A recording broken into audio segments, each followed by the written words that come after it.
لا إله إلا الله محمد رسول الله. أنت الرحمن يا الله، أنت الرحيم يا الله، أنت السلام يا الله، أنت العزيز يا الله، أنت القدوس يا الله، أنت الجبار يا الله، أنت الغفور يا الله، أنت الغفار يا الله، أنت العليم يا الله، أنت القهار يا الله، أنت المعطي يا الله، أنت الوهاب يا الله، أنت الشاكر يا الله، أنت الحميد يا الله، أنت الواحد يا الله، أنت الجميل يا الله.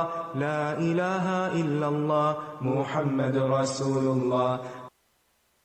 نحمده ونصلي على رسوله الكريم. أما بعد، فأعوذ بالله من الشيطان الرجيم. بسم الله الرحمن الرحيم.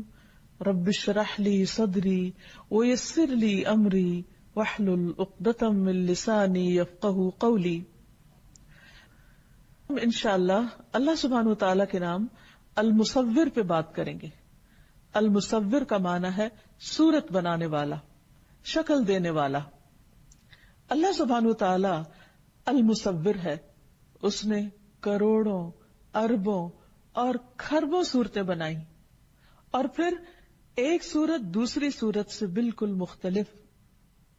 کوئی دو صورتیں بھی ایک دوسرے سے مکمل طور پر مشابہ نہیں.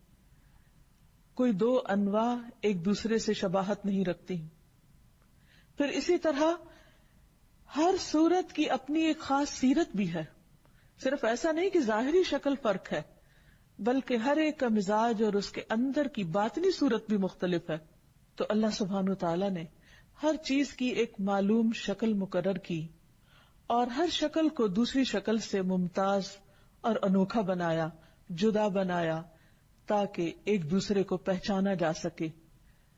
مختلف چیزوں کی صورتیں اور شکلیں مختلف ہونے میں کیا حکمت تھی؟ اس کی وجہ یہ ہے جو ہماری سمجھ میں آتی ہے کہ اللہ سبحانہ وتعالیٰ نے ہر چیز کو ایک جداگانہ تشخص دیا، ہر چیز کو ایک خاص مقصد کے لیے پیدا کیا. اس کی ایک خاص ضرورت تھی، اور اس ضرورت کو پورا کرنے کے لیے اس کو جو خصوصیات عطا کی، اس کے مطابق ہی اس کی ظاہری شکل بھی بنائی. اور وہ بہت ہی بہترین اور بہت ہی حکمت کے تقاضے کے تحت ہے. انسان کی صورت کو اللہ سبحانہ وتعالیٰ نے بنایا اور سب سے بہترین شکل میں بنایا. قرآن پاک میں آتا ہے وَلَقَدْ خَلَقْنَاكُمْ ثُمَّ صَوَّرْنَاكُمْ ثُمَّ قُلْنَا لِلْمَلَائِكَةِ اسْجُدُوا لِآدَمَ فَسَجَدُوا إِلَّا إِبْلِيسَ لَمْ يَكُن مِّنَ السَّاجِدِينَ. اور بلا شبہ یقیناً ہم نے تم کو پیدا کیا، پھر ہم نے تمہیں صورت عطا کی، پھر ہم نے فرشتوں سے کہا کہ آدم کو سجدہ کرو، تو سب نے سجدہ کیا سوائے ابلیس کے، وہ سجدہ کرنے والوں میں شامل نہ ہوا.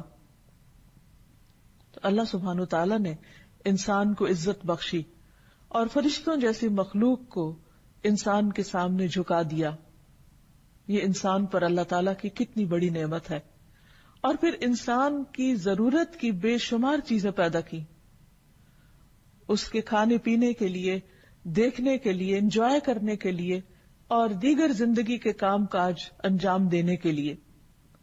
مثلا قرآن مجید میں کھانے کی مختلف چیزوں کے بارے میں، اور خصوصاً پھلوں کی مختلف انواع و اقسام کے بارے میں اللہ تعالیٰ فرماتے ہیں هُوَ الَّذِي أَنزَلَ مِنَ السَّمَاءِ مَاءً فَأَخْرَجْنَا بِهِ نَبَاتَ كُلِّ شَيْءٍ فَأَخْرَجْنَا مِنْهُ خَضِرًا نُخْرِجُ مِنْهُ حَبًّا مُتَرَاكِبًا وَمِنَ النَّخْلِ مِنْ طَلْعِهَا قِنْوَانٌ دَانِيَةٌ وَجَنَّاتٍ مِنْ أَعْنَابٍ وَالزَّيْتُونَ وَالرُّمَّانَ مُشْتَبِهًا وَغَيْرَ مُتَشَابِهٍ انظُرُوا إِلَى ثَمَرِهِ إِذَا أَثْمَرَ وَيَنْعِهِ إِنَّ فِي ذَلِكُمْ لَآيَاتٍ لِقَوْمٍ يُؤْمِنُونَ.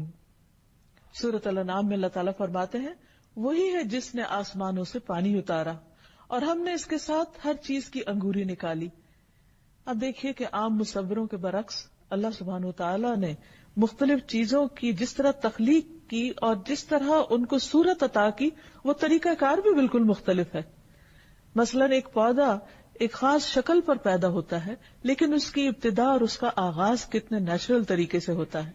کہ فرمایا کہ ہم نے ہر چیز کی انگوری نکالی، پھر ہم نے اس سے سبز کھیتی نکالی جس سے ہم تہ بتہ چڑھے ہوئے دانے نکالتے ہیں، یعنی آخر میں اس کا پھل نکالا جو انسان کی ضرورت کا ہے اور انسان اسے کھاتا ہے اور اس سے فائدہ اٹھاتا ہے. اور کھجور کے درختوں سے ان کے گابے میں سے جھکے ہوئے خوشے ہیں، یعنی گندم کو اور طرح سے اگایا اور اس کے برعکس کھجور کو اور طرح سے پیدا کیا، اور دونوں کی شکل و صورت بھی مختلف رکھی.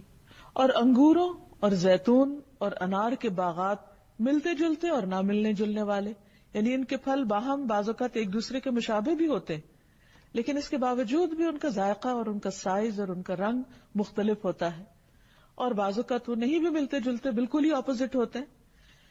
اس کے پھل کی طرف دیکھو جب وہ پھل لائے، یعنی اللہ سبحانہ وتعالیٰ خاص طور پر دیکھنے کا حکم دے رہے ہیں کہ صرف کھانے والے نہ بنو بلکہ ان پر غور و فکر کرنے والے بنو کہ تمہارے رزق کا یہ انتظام کس نے کیا اور کس کس شکل میں کیا. اور پھر حیرت اس بات پر ہوتی ہے نا کہ کس طرح اللہ سبحانہ وتعالیٰ نے مختلف چیزوں کا الگ ذائقہ رکھا، اس کی خوشبو، اس کا ٹیسٹ، اس کا رنگ، اس کا سائز، اس کا وزن، اور اس کی پھر تاثیر، اس کے فائدے. یہ تمام چیزیں اللہ سبحانہ وتعالیٰ ہی نے بنائی، اور ان سب چیزوں کی کو جو شکل دی، جو خاص انداز دیا، جو خاص صورت دی، وہ اسی المصور نے دی. اور یہ سب کچھ کس کے لیے کیا؟ سوچنے کی بات ہے، یہ سب کچھ ہمارے لیے کیا. خلق لکم ما فی الارض جمیعا، تمہارے لیے ہے زمین میں جو کچھ ہے سارے کا سارا. سوچئے ہم ان سب چیزوں سے فائدہ اٹھاتے ہوئے اللہ سبحانہ وتعالیٰ کے کتنے شکر گزار بنتے ہیں. اللہ سبحانہ وتعالیٰ اس آیت کے آخر میں فرماتے ان فی ذالکم لآیات لقوم یؤمنون، یقیناً اس میں لوگوں کے لیے، ان لوگوں کے لیے جو ایمان لاتے ہیں بہت سی نشانیاں ہیں، یعنی جو لوگ غور و فکر کرتے ہیں اور اس کو اللہ کی تخلیق مانتے ہیں، ان کے لیے اس میں بہت سے سبق ہیں. ایک اور جگہ پر سورۃ الانعام ہی میں فرمایا وَهُوَ الَّذِي أَنشَأَ جَنَّاتٍ مَّعْرُوشَاتٍ وَغَيْرَ مَعْرُوشَاتٍ وَالنَّخْلَ وَالزَّرْعَ مُخْتَلِفًا أُكُلُهُ وَالزَّيْتُونَ وَالرُّمَّانَ مُتَشَابِهًا وَغَيْرَ مُتَشَابِهٍ كُلُوا مِن ثَمَرِهِ إِذَا أَثْمَرَ وَآتُوا حَقَّهُ يَوْمَ حَصَادِهِ وَلَا تُسْرِفُوا إِنَّهُ لَا يُحِبُّ الْمُسْرِفِينَ. اور وہی ہے جس نے باغات پیدا کیے، یعنی یہ چیزیں محدود مقدار میں نہیں، باغوں میں لگا دی، یعنی بھرے ہوئے ہیں باغ ان سارے پھلوں سے، چھپروں پر چڑھائے ہوئے اور نہ چڑھائے ہوئے، یعنی بعض پھل جو ہیں وہ بیلوں کی شکل میں مختلف پودوں پر آتے ہیں. اس کے پھل میں سے کھاؤ جب وہ پھل لائے، یعنی اللہ سبحانہ وتعالیٰ خود فرما رہے ہیں کہ کھاؤ اس میں سے، اور اس کا حق اس کی کٹائی کے دن ادا کرو، یعنی صرف خود نہیں کھاؤ، دوسروں کو بھی کھلاؤ، اور حد سے نہ گزرو، اسراف نہ کرو، یعنی کھانے میں ایک لمٹ رکھو. یقیناً وہ اسراف کرنے والوں سے، حد سے گزرنے والوں سے محبت نہیں رکھتا. یعنی اللہ سبحانہ وتعالیٰ کی یہ نعمتیں جو اس نے تمہارے لیے پیدا کی ہیں، ان کو استعمال کرتے ہوئے اس کو یاد رکھو. پھر اسی طرح نباتات کی مختلف قسمیں اتنی کہ لاکھوں میں ہیں جن کو انسان گن نہیں سکتا، جن میں سے بہت سی نباتات کو انسان کھانے کے نہیں بلکہ دوا کے طور پر اپنے استعمال میں لاتا ہے. فرمایا وَمَا ذَرَأَ لَكُمْ فِي الْأَرْضِ مُخْتَلِفًا أَلْوَانُهُ إِنَّ فِي ذَلِكَ لَآيَةً لِقَوْمٍ يَذَّكَّرُونَ. اور جو کچھ اس نے تمہارے لیے زمین میں پھیلا دیا جس کے رنگ مختلف ہیں، یعنی صورتیں ایسی بنائی کہ ہر رنگ دوسرے سے مختلف، مثلا گرین ہے یا سبز رنگ ہے تو اس میں بھی کوئی ہلکا ہے، کوئی گہرا ہے، اور کوئی کسی شیڈ کا ہے اور کوئی کسی طرح کا ہے. ان سب چیزوں کے امتزاج سے بھی اس نے زمین کے اندر ایسا حسن پیدا کیا کہ یوں لگتا ہے جیسے ایک نقش و نگار والی چادر پھیلی ہوئی ہو یا کوئی قالین بچھا ہوا ہو جس میں طرح طرح کے نقش و نگار بنے ہوئے ہوں. یہ ہے المصور جس نے اس خوبصورت طریقے سے زمین کو بنایا. اور فرمایا کہ یہ سب جو زمین میں پھیلا دیا اس کے رنگ مختلف ہیں، یعنی رنگوں کے اختلاف پر بھی غور کرو. بے شک اس میں ان لوگوں کے لیے یقیناً بڑی نشانی ہے جو نصیحت حاصل کرتے ہیں. پھر اسی طرح صرف پودے نہیں، پھل اور پودے نہیں بلکہ جمادات کی مختلف قسمیں ہیں. پہاڑوں میں مختلف رنگ ہیں، الم تر ان اللہ انزل من السماء ماء فاخرجنا به ثمرات مختلفا الوانها ومن الجبال جدد بيض وحمر مختلف الوانها وغرابيب سود. کیا تم نے دیکھا نہیں کہ بے شک اللہ نے آسمان سے کچھ پانی اتارا، پھر ہم نے اس کے ساتھ کئی پھل نکالے. یعنی ایک پانی، ایک مٹی، ایک سورج کی روشنی، ایک طرح کی ہوا، ایک طرح کی زمین، لیکن ہر پھل کا رنگ، ذائقہ، اس کی شکل، اس کی خوشبو مختلف. یہ بھی کس قدر حیران کن بات ہے کہ معمولی سا بیج زمین میں ڈالا جاتا ہے لیکن اس سے کتنے ڈائمینشن میں ایک چیز سامنے آتی ہے. اور پہاڑوں میں سے کچھ سفید اور کچھ سرخ قطعے ہیں جن کے رنگ مختلف ہیں، اور کچھ پہاڑ سخت کالے رنگ کے ہیں. یعنی سبھی پہاڑ مٹی سے بنے ہوئے ہیں لیکن ان کے رنگ کس قدر مختلف ہیں. ایک اور جگہ پر فرمایا وَفِي الْأَرْضِ قِطَعٌ مُتَجَاوِرَاتٌ وَجَنَّاتٌ مِّنْ أَعْنَابٍ وَزَرْعٌ وَنَخِيلٌ صِنْوَانٌ وَغَيْرُ صِنْوَانٍ يُسْقَى بِمَاءٍ وَاحِدٍ وَنُفَضِّلُ بَعْضَهَا عَلَى بَعْضٍ فِي الْأُكُلِ إِنَّ فِي ذَلِكَ لَآيَاتٍ لِقَوْمٍ يَعْقِلُونَ.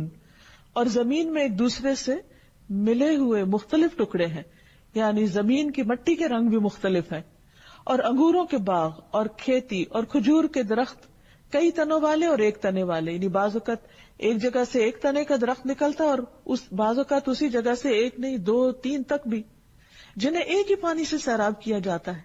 یعنی حیرت کی بات ہے، غذا ایک ہی، فضا ایک، لیکن شکلیں مختلف. اور ان میں سے بعض کو ہم پھل میں بعض پر فوقیت دیتے ہیں. یعنی ایک ہی درخت کا پھل ہوتا ہے، ایک کا ذائقہ اچھا اور دوسرے کا اس سے کم. بلا شبہ اس میں لوگوں کے لیے یقیناً بہت سی نشانیاں ہیں جو سمجھتے ہیں. پھر اسی طرح حیوانات کی شکلیں اور رنگ مختلف. فرمایا واللہ خلق کل دابۃ من ماء فمنهم من يمشي على بطنه ومنهم من يمشي على رجلين ومنهم من يمشي على 4 يخلق الله ما يشاء ان اللہ على كل شيء قدیر. اور اللہ نے ہر چلنے والا جاندار ایک قسم کے پانی سے پیدا کیا. یعنی سب کی اصل ایک ہے لیکن شکلیں مختلف. پھر ان میں سے کوئی وہ ہے جو اپنے پیٹ پہ چلتا ہے، یعنی رینگ کے چلتے ہیں جیسے سانپ وغیرہ، اور ان میں سے کوئی وہ ہے جو 2 پاؤں پہ چلتا ہے، اور ان میں سے کوئی وہ ہے جو 4 پہ چلتا ہے. اللہ پیدا کرتا ہے جو چاہتا ہے. یقیناً اللہ ہر چیز پر خوب قادر ہے.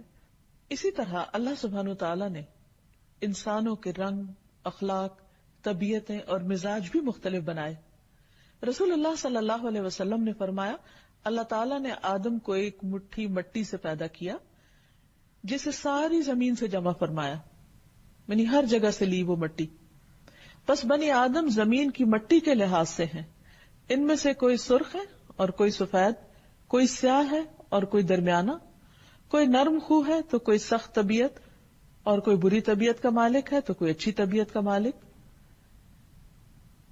لیکن اللہ سبحانہ تعالیٰ نے انسان کو باقی تمام مخلوق سے افضل بنایا، احسن تقویم، بہترین شکل اور بہترین حالت پر بنایا. سورۃ غافر میں اللہ تعالیٰ فرماتے ہیں اللہ الذی جعل لکم الارض قرارا والسماء بناء وصورکم فاحسن صورکم. اللہ وہ ہے جس نے تمہارے لیے زمین کو رہنے کی جگہ اور آسمان کو چھت بنایا اور تمہاری صورت بنائی تو تمہاری صورتیں اچھی بنائی. یعنی آپ دیکھیے کہ اگر کسی بھی انسان کو اپنی شکل و صورت پر کوئی اعتراض ہو تو وہ کسی بھی جانور سے اپنے آپ کو کمپیئر کر کے دیکھ لے. مثلا چمپینزی ہے یا بندر ہے جو انسانوں سے نسبتاً قریب ہوتی ہیں جن کی شکلیں، تو انسان اپنی صورت پر الحمدللہ پکار اٹھے گا اور اللہ تعالیٰ کا شکر ادا کرے گا. اللہ سبحانہ تعالیٰ نے کتنے مناسب متناسب انداز میں سب کچھ بنایا. مثلا چہرے کے اوپر آپ دیکھیں کہ اگر 2 آنکھیں بنائی تو ان دونوں کا سائز کتنا مناسب رکھا. پھر اسی طرح کان اور ان کے درمیان کتنی ہم آہنگی پیدا کی، باہم کوآرڈینیشن بھی رکھی. پھر اسی طرح انسان کے ہونٹ، دانت، بال، ناخن، ہاتھ، پاؤں، انگلیاں، ایک ایک چیز اللہ سبحانہ تعالیٰ نے بہترین حالت میں پیدا کی. اللہ تعالیٰ فرماتے ہیں یا ایھا الانسان ما غرک بربک الکریم الذی خلقک فسواک فعدلک فی ای صورت ما شاء رکبک، اے انسان تجھے تیرے نہایت کرم والے رب کے متعلق کس چیز نے دھوکہ دیا ہے؟ جس نے تجھے پیدا کیا، پھر تجھے درست کیا، پھر تجھے برابر کیا، اور جس صورت میں بھی اس نے چاہا تجھے جوڑ دیا۔ اس سے ایک بات اور پتہ چلتی ہے کہ انسان کی اپنی شکل و صورت اس کی اپنی بنائی ہوئی نہیں، اور اس کا اپنا عمل دخل اس میں نہیں ہے۔ یہ اللہ سبحانہ و تعالیٰ کی تقسیم ہے کہ اس نے جس کو جس شکل میں چاہا ڈال کے دنیا میں بھیج دیا۔ اس لیے ہمیں کسی دوسرے کی شکل و صورت پر کوئی اعتراض بھی نہیں ہونا چاہیے، اور شکل و صورت اور رنگ کی بنا پر کسی کے ساتھ کوئی ڈسکریمنیشن بھی نہیں ہونی چاہیے، کوئی ریشزم نہیں ہونا چاہیے، کیونکہ اللہ نے جس کو چاہا کالا پیدا کیا، جس کو چاہا گورا پیدا کیا۔ انسانوں کے اپنے بس کی بات نہیں تھی کہ وہ کسی خاص رنگ یا نسل میں پیدا ہوتے، اور یہ بھی نہیں اللہ تعالیٰ نے رکھا کہ کسی ایک رنگ کو دوسرے پر کوئی فوقیت دی ہو۔ اللہ سبحانہ وتعالیٰ کے ہاں کسی کی بھی زیادہ عزت اس کے تقوی کی وجہ سے، کہ اس کے دل میں خدا کا خوف کتنا ہے۔ پھر آپ دیکھیے کہ جس رب نے یہ سب کچھ بنایا ہے اس کا شکر ادا کرنے کی ضرورت ہے، ورنہ وہ رب چاہے تو ان چہروں کو بگاڑ بھی سکتا ہے۔ اور ماضی میں ایسا ہوا جس کا ذکر قرآن مجید میں ملتا ہے کہ بعض قومیں ایسی تھیں جنہوں نے اللہ سبحانہ وتعالیٰ کے احکامات کو نہیں مانا، تو اللہ تعالیٰ نے ان کی صورتوں کو مسخ کر دیا۔ سورۃ الاعراف میں اللہ تعالیٰ فرماتے ہیں فَلَمَّا عَتَوْا عَمَّا نُهُوا عَنْهُ قُلْنَا لَهُمْ كُونُوا قِرَدَةً خَاسِئِينَ، پھر جب وہ اس بات میں حد سے بڑھ گئے، یعنی اللہ کی خوب نافرمانیاں کرنے لگے اور وہ کرنے لگے جس سے انہیں منع کیا گیا تھا، تو ہم نے ان سے کہا کہ بندر بن جاؤ، ذلیل، دھتکارے ہوئے۔ اور یہ انسان کے لیے عبرت کا مقام ہے۔ پھر اسی طرح حرام کاموں کے مرتکب کی شکل مسخ کرنے کا بھی آتا ہے۔ پھر نماز میں امام سے پہل کرنے والے کی شکل کے بگڑنے کے بارے میں ایک حدیث آتی ہے، نبی صلی اللہ علیہ وسلم نے فرمایا کیا تم میں وہ شخص جو رکوع یا سجدے میں امام سے پہلے سر اٹھا لیتا ہے اس بات سے نہیں ڈرتا کہ کہیں اللہ اس کا سر گدھے کی سر کی طرح نہ بنا دے، یا اس کی صورت کو گدھے کی صورت بنا دے؟ یعنی ایسے انسان کے اندر عقل نہیں، وہ گدھے جیسا کام کرتا ہے، تو کہیں ایسا نہ ہو کہ اس کی ظاہری صورت جو ہے وہ بھی ویسی ہو جائے۔ پھر اسی طرح قیامت کے دن بھی اللہ سبحانہ وتعالی کئی لوگوں کی شکلیں بدل ڈالے گا، جیسے ابراہیم علیہ السلام کے والد کے بارے میں آتا ہے، کیونکہ انہوں نے دعا کی تھی کہ اللہ اس معاملے میں مجھے رسوا نہ کرنا، تو ان کے والد کی اصل شکل بدل دی جائے گی اور بجو کی شکل میں ان کو جہنم میں پھینکا جائے گا۔ اب یہ ہے کہ جب انسان کو اللہ سبحانہ وتعالی کے المصور ہونے پر ایمان ہو جائے، اس کی معرفت ہو جائے، اور جس چیز کی طرف بھی دیکھے، خواہ وہ انسان ہو یا حیوان ہو یا پھول ہو یا پتا ہو یا کوئی تتلی ہو یا پرندہ ہو یا کوئی جانور ہو، کسی بھی چیز کی طرف جب دیکھے تو ہونا یہ چاہیے کہ اسے دیکھ کر اسے اللہ کی یاد آئے، اللہ کی پہچان آئے، اور اس کی قدرت اور اس کی نشانیوں کا اس کے دل میں گہرا احساس ہو، اور پھر اس نام کے ساتھ اس کو پکارے اور اس کا شکر ادا کرے۔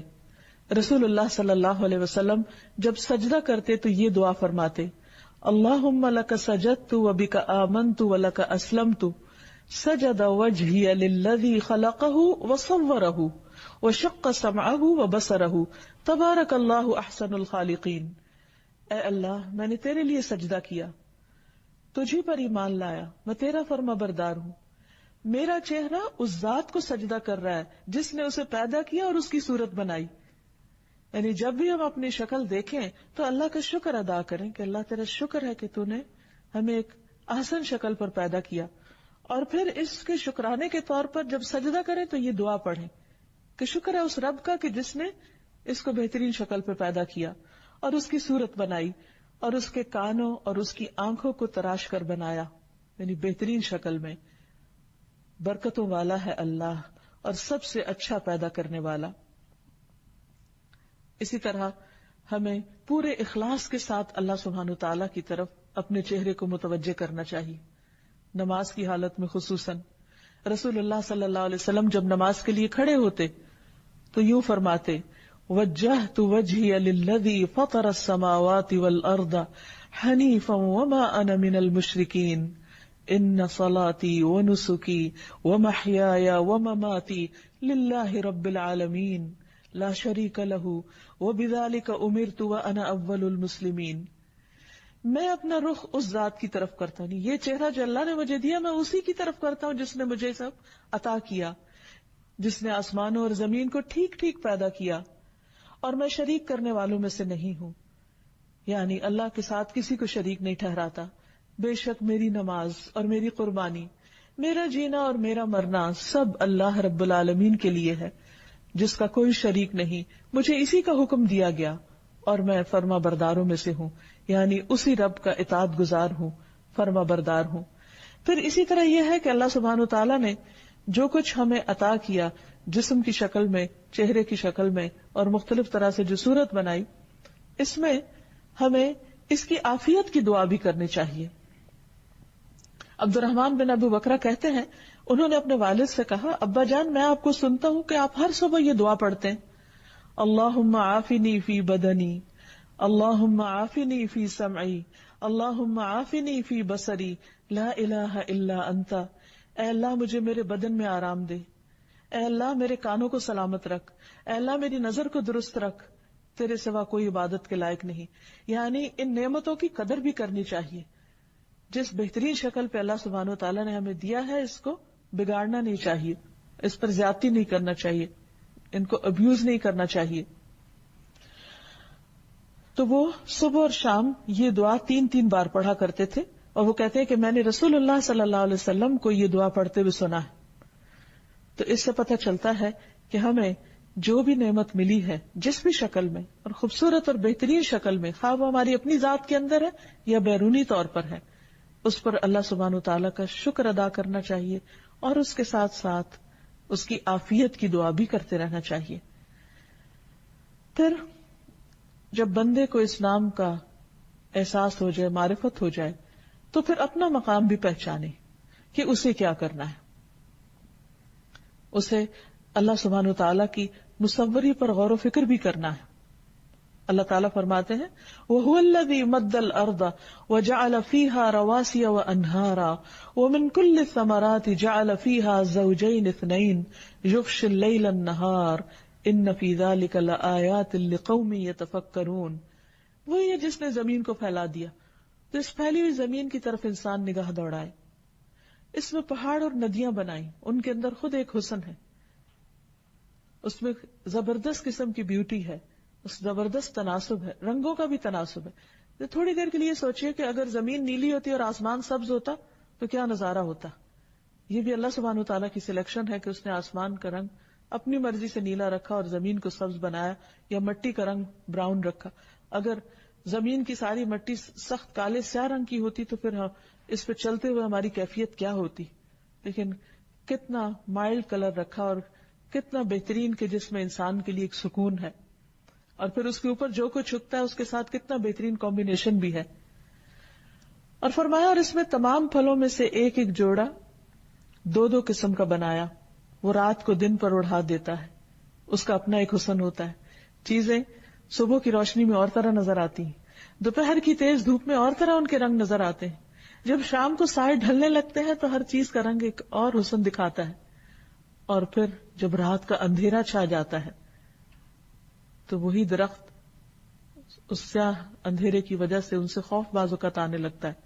تو اللہ سبحانہ وتعالیٰ 24 گھنٹے کے اندر مختلف طرح کے کنٹراسٹ دکھاتا ہے. یہ مختلف روشنیوں کے ساتھ مختلف چیزوں کی جو صورتیں ہیں یا شکلیں ہیں یا ان کی جو بیوٹی ہے وہ بھی مختلف طرح سے نظر آتی. بلا شبہ اس میں ان لوگوں کے لیے یقیناً بہت سی نشانیاں ہیں جو غور و فکر کرتے ہیں.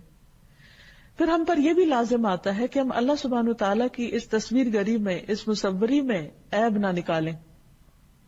ہم اپنی طرف سے مشورے دینے والے نہ ہو، اگر یہ پھل اس رنگ کا ہوتا تو زیادہ اچھا تھا، اور یہ پھول اس کلر میں زیادہ اچھا لگتا. حقیقت یہ ہے کہ اگر انسان پوری توجہ کے ساتھ دیکھے تو جس چیز کو اللہ نے جس طرح بنایا اسی طرح زیادہ خوبصورت ہے. جب مصور تصویر بناتا ہے انسانوں میں سے تو عام طور پہ کہا جاتا ہے کہ اے مصور تیری تصویر ادھوری ہے ابھی، یعنی اس میں کچھ نہ کچھ کمی ہوتی ہے اور کچھ نہ کچھ بہتری کی گنجائش ہوتی ہے. لیکن اللہ سبحانہ وتعالیٰ نے جو کچھ بنایا اس سے بہتر بنایا نہیں جا سکتا تھا. اسی طرح بندوں کی شکل و صورت پر بھی انہیں تانا نہیں دینا چاہیے، ان کا مذاق نہیں اڑانا چاہیے، ان پر ہنسنا نہیں چاہیے، ان کو بلی نہیں کرنا چاہیے، کیونکہ یہ ان کے اپنے ہاتھ کی بنائی ہوئی نہیں ہے، یہ اللہ سبحانہ وتعالیٰ کی دین ہے. حضرت عائشہ کہتی ہے کہ میں نے نبی صلی اللہ علیہ وسلم سے کہا کہ آپ کو صفیہ میں یہی کافی ہے، یعنی اپنی دوسری جو سوکن تھی ان کے بارے میں انہوں نے کچھ لفظ بولا کہ وہ ایسے اور ایسے ہیں، مراد ان کی یہ تھی کہ ان کا قد چھوٹا ہے. تو آپ صلی اللہ علیہ وسلم ناراض ہوئے. آپ نے فرمایا تم نے ایک ایسا کلمہ کہا ہے کہ اگر سمندر میں ڈال دیا جائے تو وہ بھی کڑوا ہو جائے. یعنی اللہ تعالیٰ کو یہ بات سخت ناپسند ہے کہ کوئی انسان کسی دوسرے انسان کی شکل و صورت میں کوئی عیب نکالے یا کوئی خامی تلاش کرے. یہ کام شیطانی کام ہے. آپ دیکھیے کہ اللہ سبحانہ تعالیٰ نے جب ان آدم علیہ السلام کی صورت بنائی، ان کا ڈھانچہ تیار کیا، تو اس کو جب تک چاہا جنت میں چھوڑ دیا، ابھی روح نہیں ڈالی تھی، صرف اس کا ایک سانچہ بنا تھا. تو اب یہ ہے کہ ابلیس نے دیکھا کہ یہاں ایک نئی چیز بنی ہوئی، تو وہ چاروں طرف سے اسے گھوم گھوم کے دیکھتا رہا، ہر طرف سے. اچھا یہ کیا بنا ہے، یہ کان ہے، یہ آنکھیں ہیں، یہ فلاں ہے فلاں ہے. لیکن جب اس نے دیکھا کہ اس کے اندر کا خول خالی ہے، یعنی یہ بھی چونکہ صرف وہ مٹی کی صورت میں ایک ڈھانچہ تھا، تو جو پیٹ کا جوف ہے وہ خالی تھا، اس میں کوئی چیز نہیں تھی. تو کہنے لگا کہ اللہ نے ایک ایسی مخلوق بنائی ہے جو اپنے اوپر قابو نہ رکھ سکے گی، اس کا اندر کنٹرول نہیں ہوگا، اپنا نفس اس کے کنٹرول میں نہیں ہوگا.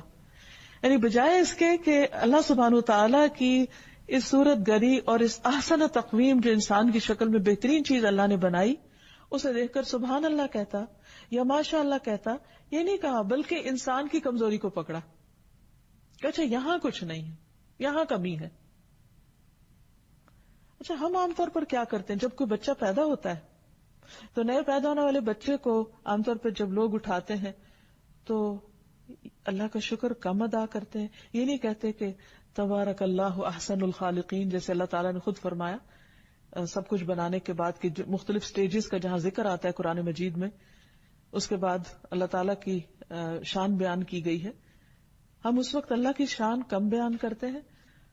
ہم عموماً شکل و صورت پہ تبصرہ شروع کر دیتے ہیں، ناک موٹا ہے، کان چھوٹے ہیں، رنگ کالا ہے، فلاں چیز ہے. یہ تو ایک مومن کی شان نہیں ہو سکتی.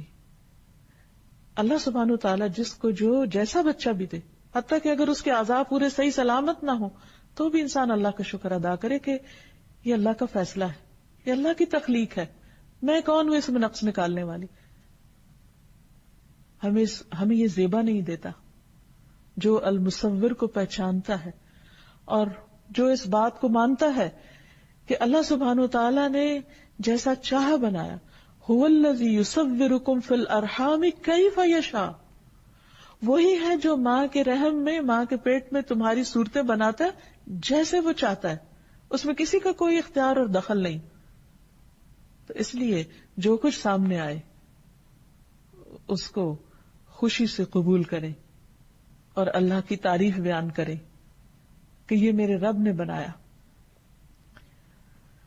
دوسری طرف ایک اور چیز جس کا خیال رکھنا ضروری ہے وہ یہ کہ اللہ سبحانہ وتعالیٰ نے اپنی اس صفت میں کسی اور کو شریک نہیں کیا، لہذا اس نے جاندار چیزوں کی تصویر بنانے سے منع کیا. یعنی ہیومن بینگز کی تصویریں یا جانوروں کی جس کے اندر بھی روح ہے اس کی تصویر نہ بنائی جائے یا مکمل شکل میں ہو بہو نہ بنائی جائے. رسول اللہ صلی اللہ علیہ وسلم نے فرمایا جو کوئی تصویر بنائے گا اسے مکلف کیا جائے گا، یعنی اسے اس بات کو کہا جائے گا کہ وہ اس میں روح بھی ڈالے جو وہ نہیں کر سکے گا. حقیقت یہ ہے کہ انسان تو ایک مکھی بنانے پر بھی قادر نہیں ہے. اللہ تعالیٰ فرماتے ہیں یا ایھا الناس، اے لوگو، ضرب مثل، ایک مثال بیان کی جا رہی ہے، فاستمعوا لہ، اسے غور سے سنو. ان الذین تدعون من دون اللہ، جن ہستیوں کو تم اللہ کو چھوڑ کے پکارتے ہو، یعنی جن کو تم خدا سمجھے بیٹھے ہو، جن کے پاس اپنی حاجتیں لے کر جاتے ہو، لن یخلقوا ذبابا، انہوں نے تو ایک مکھی بھی نہیں بنائی، اور بڑی بڑی چیزیں پیدا کرنا تو دور کی بات. وَلَوِ اجْتَمَعُوا لَهُ، خواہ وہ سارے اس کے لیے اکٹھے ہو جائیں. اور ان کی حالت تو یہ ہے کہ وَإِن يَسْلُبْهُمُ الذُّبَابُ شَيْئًا، اگر مکھی ان سے کچھ چھین کے لے جائے، لَا يَسْتَنقِذُوهُ مِنْهُ، وہ اسے چھڑا بھی نہیں سکتے. یہ کہا ہی جاتا ہے کہ مکھی جس چیز سے بیٹھتی ہے، جو بھی منہ میں لیتی ہے اسی وقت اس کو ڈائجسٹ کر لیتی. جب وہ چیز ڈائجسٹ ہو جاتی ہے تو انسان اسے واپس کہاں سے نکالے گا. ضعف الطالب والمطلوب وما قدر اللہ حق قدرہ ان اللہ لقوی عزیز. کمزور ہے مانگنے والا اور وہ بھی جس سے مانگا گیا، انہوں نے اللہ کی قدر نہیں کی جو اس کی قدر کا حق ہے. بے شک اللہ بہت قوت والا سب پر غالب ہے. پھر اسی طرح اس چیز سے منع کیوں کیا گیا ہے کہ انسان کسی جاندار کی تصویر نہ بنائے؟ کیونکہ یہ اللہ سبحانہ و تعالی کی تصویر گری کی مشابہت اختیار کرنا ہے. حضرت عائشہ کہتی ہے کہ ایک مرتبہ میں نے اپنے گھر کے دروازے پہ ایک پردہ لٹکا دیا جس پر کچھ تصویریں بنی ہوئی تھی. نبی صلی اللہ علیہ وسلم میرے ہاں تشریف لائے تو اسے دیکھ کر آپ نے اپنے ہاتھ سے اس پردے کے ٹکڑے کر دیے. پھر فرمایا، اللہ کے نزدیک قیامت کے دن سب سے زیادہ سخت عذاب ان لوگوں کو ہوگا جو اللہ تعالیٰ کی تخلیق میں مشابہت اختیار کرتے ہیں. یعنی اس چیز سے منع کیا گیا ہے، خصوصاً وہ تصاویر اور وہ مجسمے جو عبادت کی غرض سے بنائے گئے ہوں. ابن عباس کہتے ہیں کہ نبی صلی اللہ علیہ وسلم بیت اللہ میں داخل ہوئے تو اس میں ابراہیم علیہ السلام اور مریم علیہ السلام کی تصویریں تھیں، یعنی باقاعدہ پینٹنگز تھیں. تو آپ نے فرمایا قریش کو کیا ہو گیا، ان لوگوں نے یہ کام کیوں کیا کہ اللہ کے گھر میں اوروں کی تصویریں بنا دی، حالانکہ انہوں نے سنا ہوا ہے، یعنی قریش کو یہ بات پتا ہے کہ فرشتے کسی ایسے گھر میں داخل نہیں ہوتے جس میں تصویریں رکھی ہوں. یہ ابراہیم علیہ السلام کی تصویر ہے اور وہ بھی پانسا پھینکتے ہوئے، یعنی ایک پیغمبر کو وہ کام کرتے ہوئے دکھایا جو اس نے زندگی بھر کبھی نہیں کیا. ایک اور روایت میں آتا ہے نبی صلی اللہ علیہ وسلم نے فرمایا، اس شخص سے بڑا ظالم کون ہوگا جو میری مخلوق کی طرح پیدا کرنے چلا ہے. اگر اسے یہی گھمنڈ ہے تو اسے چاہیے کہ ایک دانہ پیدا کر دے، صرف ایک سیڈ یا ایک چیوٹی پیدا کرے. وہ تو چیوٹی بھی نہیں بنا سکتا، مکھی بھی نہیں بنا سکتا، تو یہ سب کچھ کہاں سے بنانے چلا ہے. پھر اسی طرح ایک مرتبہ نبی صلی اللہ علیہ وسلم گھر میں داخل ہوئے تو حضرت عائشہ کہتی ہیں کہ میں نے تکیے خریدے ہوئے تھے جن میں تصویریں تھیں. تو رسول اللہ صلی اللہ علیہ وسلم دروازے پر ہی رک گئے اور اندر نہیں آئے. تو میں کراہت کو پہچان گئی. میں نے عرض کیا، یا رسول اللہ، میں اللہ اور رسول کی طرف توجہ کرتی ہوں، توبہ کرتی ہوں، آپ فرمائیں مجھ سے جو بھی گناہ سرزد ہوا ہے. تو آپ نے فرمایا یہ تکیے کیسے ہیں؟ عائشہ کہتی ہے کہ میں نے عرض کیا کہ میں نے یہ تکیے اس لیے خریدے کہ آپ ان پہ بیٹھیں اور ٹیک لگائیں. آپ نے فرمایا، تصویر والوں کو قیامت کے دن عذاب ہوگا اور کہا جائے گا تم نے جو کچھ یہ کیا ہے اسے زندہ کرو. پھر فرمایا، جس گھر میں تصویریں ہوتی ہیں وہاں رحمت کے فرشتے نہیں آتے. اسی طرح ایک اور روایت سے پتہ چلتا ہے کہ مصور کو عذاب دینے کے لیے جہنم میں ایک گردن مقرر ہے. رسول اللہ صلی اللہ علیہ وسلم نے فرمایا، قیامت کے دن جہنم سے ایک گردن برآمد ہوگی جس کی 2 آنکھیں ہوں گی جن سے وہ دیکھتی ہوگی، 2 کان ہوں گے جن سے وہ سنتی ہوگی، اور ایک زبان ہوگی جس سے وہ بولتی ہوگی. اور وہ کہے گی کہ مجھے 3 قسم کے لوگوں پر مسلط کیا گیا ہے، ہر سرکش ظالم پر، اللہ تعالیٰ کے ساتھ دوسروں کو معبود بنانے والوں پر، اور تصویر بنانے والوں پر. سوال یہ پیدا ہوتا ہے کہ تصویر کے بارے میں اتنے سخت احکامات کیوں ہیں؟ اس کی وجہ یہ ہے کہ اول دور میں شرک کا آغاز اسی سے ہوا. حضرت نوح علیہ السلام کے زمانے میں کچھ ایسے لوگ تھے جو بہت نیک تھے، جنہوں نے لوگوں کو اللہ سبحانہ و تعالیٰ کی طرف بلایا. جب وہ فوت ہوئے تو لوگوں نے کہا کہ چونکہ انہیں دیکھ کر ہمیں خدا یاد آتا تھا اور ان کے ذریعے ہمیں اللہ سبحانہ و تعالیٰ کی معرفت ملی، لہذا ان کے جانے کے بعد ہم ان کی تصویریں اپنے سامنے رکھتے ہیں تاکہ جب ہم ان کی تصویر کو دیکھیں تو ہمیں اللہ تعالیٰ یاد آئے. تو فرسٹ جنریشن نے ان کی تصویریں بنا لی. دوسری جنریشن یہ تو بھول گئی کہ یہ کن کی تصویریں ہیں، لیکن یہ بات صرف یاد رہی کہ یہ کوئی بہت اچھے بڑے لوگ تھے، نیک لوگ تھے. انہوں نے صرف تصویریں نہیں، ان کے مجسمے بھی بنا لیے، اور اس میں پھر اللہ سبحانہ و تعالی کا کانسیپٹ تو بالکل پیچھے چلا گیا، لیکن لوگوں نے انہی کو خدا بنا لیا، انہی کو پوجنے لگے. اس کے بارے میں تاریخ میں آتا ہے کہ سب سے پہلا بت جو کعبہ میں لا کر رکھا گیا وہ عمرو ابن لوہی نے اس کا آغاز کیا تھا. عمرو ابن لوہی ایک بہت انفلوئنشل شخص تھا جو ایک بزنس مین بھی تھا. وہ سیریا جاتا، شام کے علاقے میں جاتا اور تجارت کیا کرتا تھا. تو ایک دفعہ اس نے وہاں پر دیکھا کہ کچھ لوگ کچھ تصویروں اور بتوں کے سامنے بیٹھ کر ان کی پوجا کر رہے ہیں. تو اس کو یہ منظر بہت خوبصورت لگا. واپسی پہ اس نے ایک بت خریدا اور اپنے ساتھ لے آیا اور لا کر کعبہ میں رکھ دیا.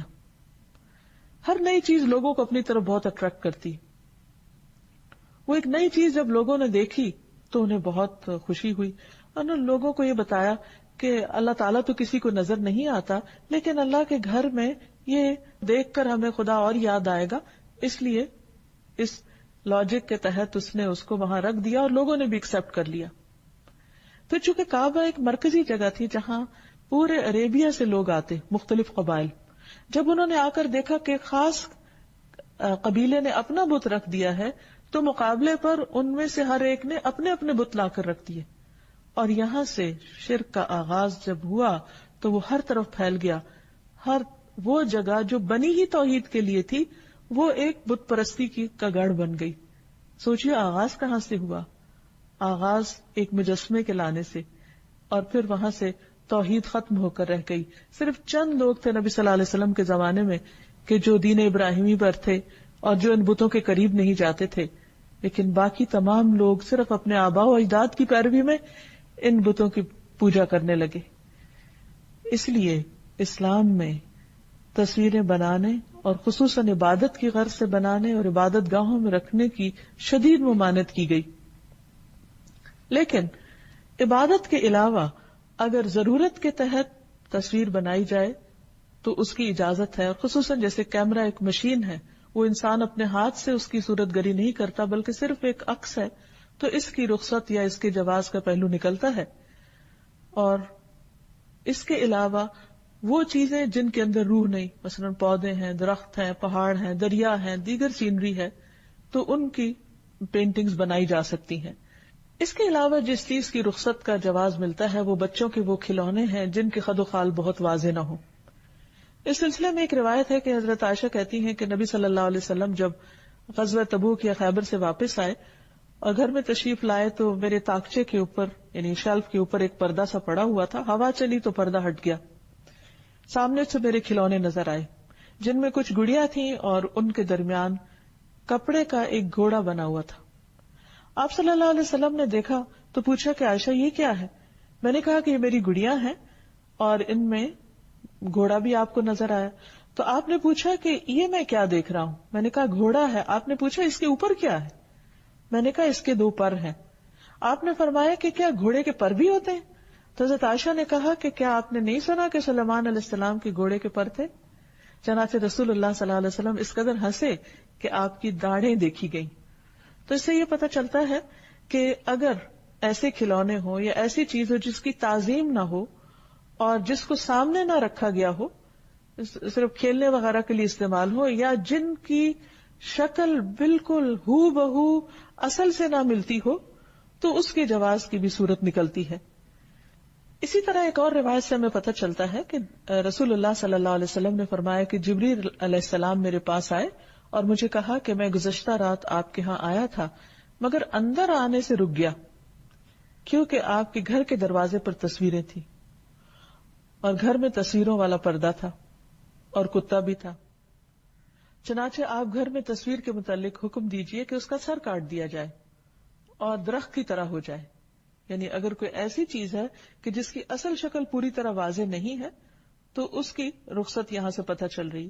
اور پردے کے بارے میں حکم فرمائے کہ اسے کاٹ کر تکیے بنا لیے جائیں جو پھینکے جائیں، پاؤں سے روندے جائیں، یعنی اس کی عزت اور تعظیم نہ ہو.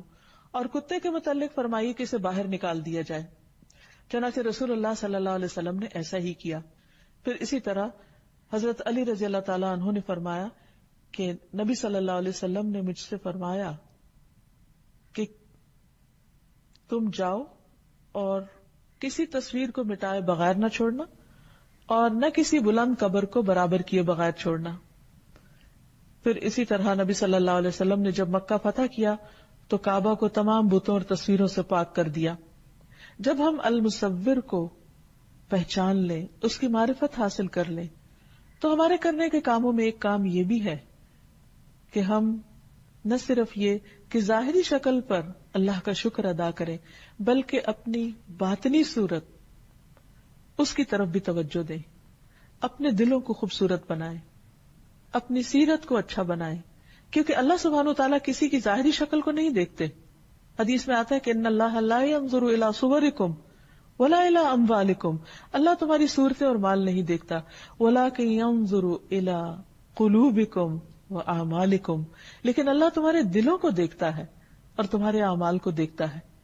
اس لیے اللہ نے تو ظاہری صورت اچھی ہی بنائی، لیکن دلوں کی حالت اس کا ذمہ ہم پہ ڈال دیا کہ ہم اس کو بھی خوبصورت رکھیں، یعنی اس میں کسی بھی قسم کا حسد، بغض، نفرت، دوسروں کے لیے برے خیالات، بدگمانیاں اور ایسی کیفیات نہ ہوں کہ جس سے ہم اپنے اندر ایک ایسی چیز بنا لیں کہ جو اللہ سبحانہ تعالیٰ کو ناپسند ہو اور خود ہمارے لیے بھی بہت تکلیف دہ ہو. اور آخر میں اللہ سبحانہ تعالیٰ سے دعا ہے کہ وہ ہمیں اپنی معرفت عطا کرے، ہمیں توفیق دے کہ جو چیزیں اسے پسند ہیں وہ ہم اختیار کریں اور جو چیزیں اسے ناپسند ہیں ہم ان سے بچنے والے ہوں. اللہ سبحانہ تعالیٰ ہمارے دلوں میں اپنی محبت پیدا فرما دے اور اپنی نعمتوں کا شکر گزار بنا دے. أنت القاهر يا الله، أنت الحسيب يا الله، أنت الشافي يا الله، أنت المبين يا الله، أنت الوكيل يا الله، أنت القيوم يا الله، أنت المتين يا الله، أنت السبوح يا الله، لا إله إلا الله محمد رسول الله، لا إله إلا الله محمد رسول الله. انشاءاللہ ہم اللہ سبحانہ تعالیٰ کے نام الاول پر بات کریں گے. الاول، اول کا معنی ہے سب سے پہلا. اللہ سبحانہ تعالیٰ اس وقت بھی تھا جب کوئی چیز نہ تھی اور نہ کوئی اس کے ساتھ تھا. جب کچھ نہ تھا تو اللہ کی ذات تھی، اور اللہ سبحانہ تعالیٰ صرف اپنی ذات کے اعتبار سے نہیں بلکہ اپنی صفات کے اعتبار سے بھی سب سے اول ہے، سب پر مقدم ہے، سب سے بلند اور برتر ہے. اس کا مقام اور مرتبہ ہر چیز سے بلند ہے. وہ کسی بھی چیز میں کسی دوسرے کا محتاج نہیں، وہ ہر ایک سے بے نیاز ہے، اور اسی طرح تمام چیزیں اس کی طرف لوٹنے والی ہیں. ہر چیز اسی کی طرف جا کر ٹھہر جانے والی ہے. وَأَنَّ إِلَىٰ رَبِّكَ الرُّجْعَىٰ. اول آخر کا الٹ ہوتا ہے، یعنی اول کا اپوزٹ ہوتا ہے آخر، اور یہ مبالغہ کی صیغوں میں سے ہے. قرآن مجید میں آتا ہے هو الاول والآخر والظاہر والباطن وهو بكل شيء علیم. وہی سب سے پہلے ہے اور وہی سب سے آخر میں، اور ظاہر ہے اور چھپا ہوا ہے، اور وہ ہر چیز کو خوب جاننے والا ہے. تو آئیے دیکھتے ہیں کہ اللہ سبحانہ تعالیٰ کس کس اعتبار سے اول ہے اور اس کے دلائل کیا ہیں. سب سے پہلی چیز تو زمانے کے اعتبار سے اول ہے، یعنی اللہ سبحانہ تعالیٰ اپنے زمانے میں اپنے سوا ہر چیز پر مقدم ہے. یعنی جب اللہ سبحانہ تعالیٰ تھے تو اور کوئی چیز نہ تھی.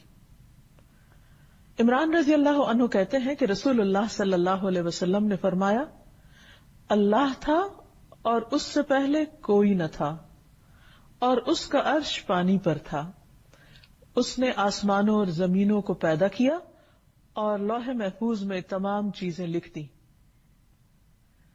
پھر اسی طرح کبھی کسی کے ذہن میں یہ سوال آ سکتا ہے کہ عرش اور پانی سے پہلے کیا تھا؟ تو اس کا جواب یہ ہے کہ اللہ سبحانہ تعالیٰ نے ہمیں اس کے بارے میں کچھ نہیں بتایا اور ہمارا علم یہاں تک روک دیا. اگر بفرض محال کوئی یہ کہے بھی کہ عرش سے پہلے فلاں چیز تھی تو پھر یہی سوال پیدا ہوگا کہ اس سے پہلے کیا تھا. اگر کسی اور چیز کا نام لیا جائے تو پھر یہ سوال ہوگا کہ اس سے پہلے کیا تھا, تو اس سے پہلے کیا اور اس سے پہلے کیا, تو یہ ایک اینڈلیس کوسچن ہو جائے گا. لہٰذا اللہ سبحانہ وتعالیٰ نے یہاں آ کر سٹاپ لگا دیا.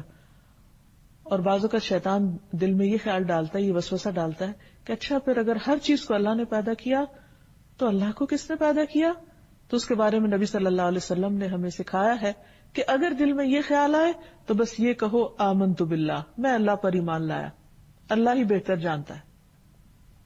اور پھر یہ کہ اللہ سبحانہ تعالی ہمیشہ سے ایگزسٹ کرتا ہے اور باقی سب کچھ اس کا بنایا ہوا ہے, اور اس نے اپنی قدرت سے ہر چیز کو پیدا کیا ہے اور وہ ہر چیز پر غلبہ بھی رکھتا ہے.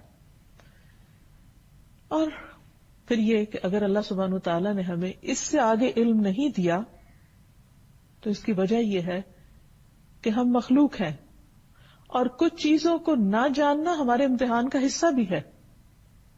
کیونکہ بعض اوقات ہم کچھ چیزوں کو جانتے ہیں تو وہ ہمارے لیے امتحان ہوتا ہے, اور بعض اوقات جب ان کا علم نہیں رکھتے تو وہ بھی ہمارے لیے امتحان ہے کہ پھر ہم کیا کرتے ہیں. تو یہ اللہ کی مصلحت, جس نے ہمیں پیدا کیا وہ جو چاہے ہمیں سکھائے اور جو چاہے نہ سکھائے. سلیمان تیمی رحمہ اللہ نے فرمایا, اگر کوئی مجھ سے پوچھے کہ اللہ کہاں ہے, میں کہوں گا پانی پر. اگر وہ کہے کہ پانی سے پہلے کہاں تھا تو میں کہوں گا میں نہیں جانتا, آئی ڈونٹ نو, کیونکہ ہمارا علم محدود ہے. آیت الکرسی میں اللہ تعالیٰ فرماتے ہیں وَلَا يُحِيطُونَ بِشَيْءٍ مِّنْ عِلْمِهِ إِلَّا بِمَا شَاءَ, اور وہ اس کے علم میں سے کسی چیز کا احاطہ نہیں کرتے مگر جتنا وہ چاہتا ہے. اور یہ ایک حقیقت بھی ہے. ایک وہ دنیا ہے جو ہم نے دیکھی نہیں, اور ایک وہ دنیا ہے جو ہم نے دیکھی ہے, جو ہمارے سامنے ہے. ہم اس دنیا کو بھی کتنا جانتے ہیں جو ہمارے سامنے ہے. دنیا کو تو چھوڑے, خود اپنی ذات کے بارے میں کیا جانتے ہیں, اپنے جسم کے بارے میں ہم کیا جانتے ہیں. ساری دنیا کے سائنٹسٹ مل کر بھی صرف ایک سیل کو, جو سب سے چھوٹی اکائی ہے جسم میں, اس کو بھی پوری طرح ڈسکور نہیں کر سکے. اس کے بارے میں بھی آئے دن نئی نئی باتیں انسان کے علم میں آتی رہتی. تو انسان تو ابھی ذرے کے بارے میں بھی کامل علم حاصل نہیں کر سکا. کہاں یہ کہ وہ اس زمین کی ہر چیز کو جانے, اور پھر آسمانوں کی, اور پھر آسمانوں سے اوپر عرش اور عرش والے کے بارے میں یہ دعویٰ کرے کہ وہ سب کچھ جانتا ہے, اس کے بارے میں انسان کو سب پتا ہے. تو یہ ایک لایانی سی بات ہوگی. انسان کا علم بہت محدود ہے, اس کی عقل بھی محدود ہے, اس کی صلاحیتیں بھی محدود ہیں, اس کی قوت بھی محدود ہے. تو انسان کے بس میں ہی نہیں کہ وہ ہر چیز کا علم اپنے اندر سمو سکے. اس لیے اللہ سبحانہ تعالیٰ نے انسان کو صرف حسب ضرورت علم عطا کیا ہے. انسان تو انسان, فرشتوں نے بھی اس بات کا اقرار کیا تھا کہ ان کا علم بھی محدود ہے. اللہ سبحانہ تعالیٰ نے آدم علیہ السلام کو پیدا کرنے کے بعد جب انہیں کچھ چیزوں کے نام سکھائے اور پھر انہیں فرشتوں کے سامنے پیش کیا کہ انبئونی باسماء ہؤلاء, تم مجھے ان چیزوں کے نام بتاؤ, تو وہ نہیں بتا سکے. انہوں نے کیا کہا, قالوا سبحانک لا علم لنا الا ما علمتنا انک انت العلیم الحکیم. انہوں نے کہا تو پاک ہے, ہمیں کچھ علم نہیں مگر وہ جو تو نے ہمیں سکھایا, ہم بس اتنا ہی جانتے ہیں. بے شک تو ہی سب کچھ جاننے والا, کمال حکمت والا ہے. تو اس سے یہ پتہ چلتا ہے کہ انسان کا علم بہت محدود ہے, فرشتوں کا علم بہت محدود ہے, اور باقی مخلوقات بھی اپنے اپنے دائرے میں گھوم رہی ہے. صرف ان کو یہ پتا ہے کہ ان کو کیا کرنا ہے, وہ سب چیزوں کے بارے میں نہیں جانتے. کلی علم, کامل علم, کمپلیٹ نالج صرف اور صرف اللہ سبحانہ تعالیٰ کا ہے.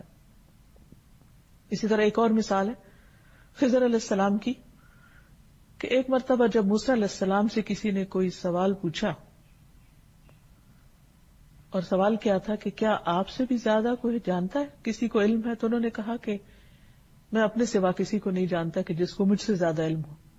تو اللہ سبحانہ وتعالیٰ کو یہ بات پسند نہ آئی، تو انہوں نے موسیٰ علیہ السلام سے فرمایا کہ جاؤ تم ہمارے ایک بندے کے پاس جس کے پاس تمہارے سے زیادہ علم ہے اور اس سے کچھ سیکھو۔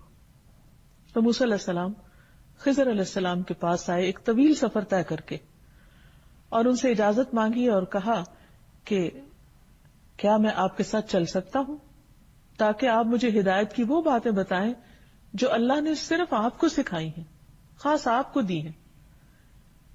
خضر علیہ السلام بولے تم میرے ساتھ صبر نہیں کر سکتے اے موسیٰ، مجھے اللہ نے ایسا علم دیا ہے جسے تم نہیں جانتے، اور تم کو جو علم دیا ہے اسے میں نہیں جانتا۔ یعنی ایون یہ کہ خضر علیہ السلام بہت کچھ جانتے تھے، لیکن انہوں نے بھی اپنی کم علمی کا اظہار کیا کہ موسیٰ جو تم جانتے وہ مجھے نہیں معلوم، کیونکہ ہر مخلوق کو یا ہر انسان کو اللہ سبحانہ وتعالیٰ نے ایک خاص فیلڈ میں جو بھی علم دیا ہے اس سے اوپر کسی اور کو پھر رکھا ہے۔ قرآن مجید میں آتا ہے وَفَوْقَ كُلِّ ذِي عِلْمٍ عَلِيمٍ، ہر علم والے کے اوپر ایک اور علم والا ہے۔ کوئی ایک شعبے کا علم جانتا ہے تو دوسرے سے بالکل لا علم ہے، کوئی دوسرے کے بارے میں معلومات رکھتا ہے تو پہلے کے بارے میں کچھ نہیں جانتا۔ تو بہرحال انہوں نے کہا کہ اللہ نے چاہا تو آپ مجھے صابر پائیں گے اور میں کسی بات میں آپ کی نافرمانی نہیں کروں گا، تو آپ مجھے سکھائیے اس علم میں سے جو اللہ نے آپ کو دیا۔ دونوں دریا کے کنارے کنارے چل پڑے، ان کے پاس کوئی کشتی نہ تھی۔ بہرحال ایک کشتی سامنے سے گزری تو کشتی والوں سے انہوں نے کہا کہ ہمیں ساتھ بٹھا لیجیے۔ خضر علیہ السلام کو انہوں نے پہچان لیا اور بغیر کرائے کے سوار کر لیا۔ اتنے میں ایک چڑیا آئی اور کشتی کے کنارے پر بیٹھ گئی، اور اس دریا میں سے ایک یا دو چونچ مار کر کچھ قطرے اس نے پی لیے۔ خضر علیہ السلام بولے اے موسیٰ، میرے اور تمہارے علم نے جو کہ دونوں کے پاس الگ الگ ہے اور باقی مخلوق کے مقابلے میں کہیں زیادہ، کہا کہ میرے اور تمہارے علم نے اللہ کے علم میں سے اتنا ہی کم کیا ہوگا جتنا چڑیا نے اس پانی سے۔ یعنی اتنے وسیع و عریض دریا یا سمندر جو بھی سامنے تھا، اس میں سے ایک چڑیا کی چونچ میں زیادہ زیادہ کیا گیا؟ تو گویا اللہ سبحانہ وتعالیٰ کے علم کے مقابلے میں انسان کا علم، اور وہ بھی ایک عام انسان نہیں، پیغمبر اور ایک اللہ کے خاص چنے ہوئے بندے جن کو اللہ سبحانہ وتعالیٰ نے بہت کچھ سکھایا تھا، ان کا علم اتنا معمولی ہے، تو پھر باقی انسانوں کا کیا حال ہوگا؟ پھر اسی طرح الاول کا معنی یہ بھی ہے کہ وہ اپنی صفت کمال میں سب سے مقدم، سب سے آگے، یعنی اس کی جو بھی صفات ہیں ان میں سے ہر صفت میں وہ سب سے اول درجے پر ہے۔ اس کی مخلوق میں سے کسی کے پاس بھی وہ نہیں جو اللہ رب العالمین کے پاس ہے۔ برابر ہونا تو دور کی بات، اس کے قریب بھی نہیں پہنچتا کوئی۔ وہ اپنی ذات میں، اپنی صفات میں، اپنے افعال میں، اپنے کاموں میں، اپنے ایکشن میں، اپنے علم میں، اپنی قدرت میں، ہر چیز میں مخلوق سے کہیں بالا و برتر ہے۔ پھر اسی طرح یہ کہ اللہ سبحانہ وتعالیٰ کے علاوہ اولیت کسی کو حاصل نہیں، حتیٰ کہ انبیاء علیہم السلام جو ہے وہ بھی اللہ سبحانہ وتعالیٰ کے مقام پر نہیں ہے۔ لیکن یہ بات بہت ہی تکلیف کی بات ہے کہ نبی صلی اللہ علیہ وسلم نے اس چیز کے بارے میں اپنی امت کو خبردار کیا، اپنی امت کو ڈرایا کہ میرے بارے میں غلو نہ کرنا، مجھے میرے مقام سے آگے نہیں بڑھانا۔ لیکن اس کے باوجود بعض اوقات امت میں اللہ سبحانہ وتعالیٰ کے مقابلے میں نبی صلی اللہ علیہ وسلم کے مقام کو زیادہ کر دیا جاتا ہے، حالانکہ اول، مقدم، سب سے برتر اللہ سبحانہ وتعالیٰ ہی کی ذات ہے۔ محمد الرسول اللہ صلی اللہ علیہ وسلم اللہ کے محبوب ہیں، اللہ کے چنے ہوئے ہیں۔ اللہ سبحانہ وتعالیٰ نے انہیں تمام مخلوقات پر فوقیت عطا کی ہے، تمام انسانوں پر فوقیت عطا کی ہے، لیکن وہ اپنے آپ کو کیا کہتے ہیں؟ عبداللہ و رسولہ۔ اور ہمیں بھی کس بات کا حکم دیا گیا ہے کہ ہم کس چیز کی گواہی دیں کہ محمد صلی اللہ علیہ وسلم کون ہے؟ وَأَشْهَدُ أَنَّ مُحَمَّدًا عَبْدُهُ وَرَسُولُهُ، میں گواہی دیتا ہوں کہ محمد صلی اللہ علیہ وسلم اس کے بندے اور اس کے رسول ہیں۔ اسی لیے تو آپ صلی اللہ علیہ وسلم سب سے زیادہ اللہ سبحانہ وتعالیٰ کے حضور کھڑے رہتے ہیں، اتنی دیر کہ آپ کے قدم مبارک سوج جاتے ہیں۔ طویل ترین رکوع کرتے ہیں، طویل ترین سجدے کرتے ہیں، اور ہر موقع پر دعائیں کرتے ہوئے اپنی بندگی اور عاجزی کا اظہار کرتے ہیں، کیونکہ اصل بلندی تو اللہ سبحانہ تعالیٰ ہی کو حاصل ہے۔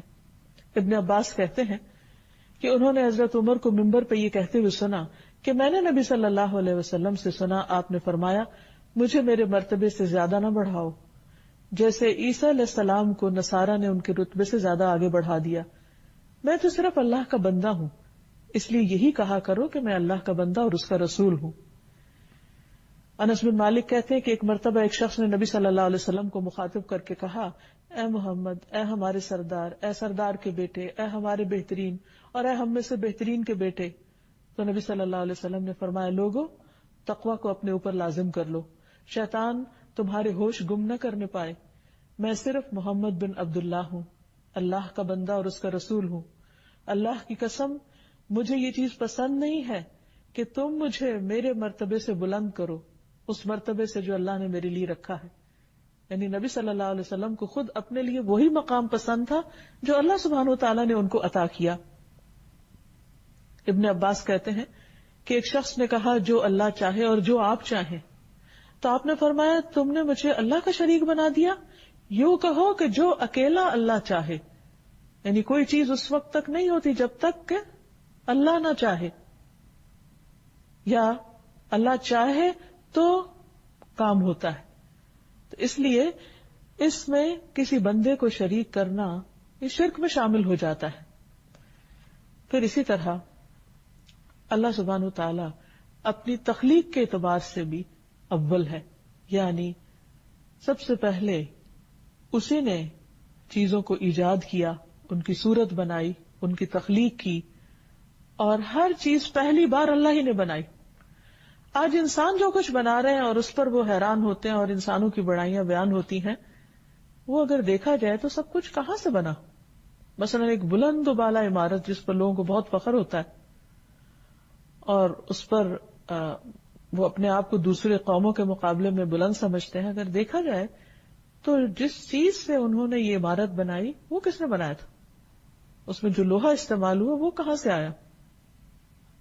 جو پتھر استعمال ہوا، جو سیمنٹ استعمال ہوا، جو لکڑی استعمال ہوئی، جو باقی تمام مٹیریل، وہ کہاں سے آیا؟ وہ کس نے بنایا تھا؟ انسان تو صرف اس کی جوڑ توڑ کر رہا ہے، صرف اس کی ایک مخصوص شکل بنا رہا ہے۔ حقیقت یہ ہے کہ ان سب چیزوں کو بھی اول بنانے والا، سب سے پہلے بنانے والا اللہ سبحانہ تعالیٰ ہی ہے۔ پھر اسی طرح پیدائش کی ابتدا اللہ سبحانہ تعالیٰ نے کی ہے، یعنی انسانوں کی پیدائش کی بھی۔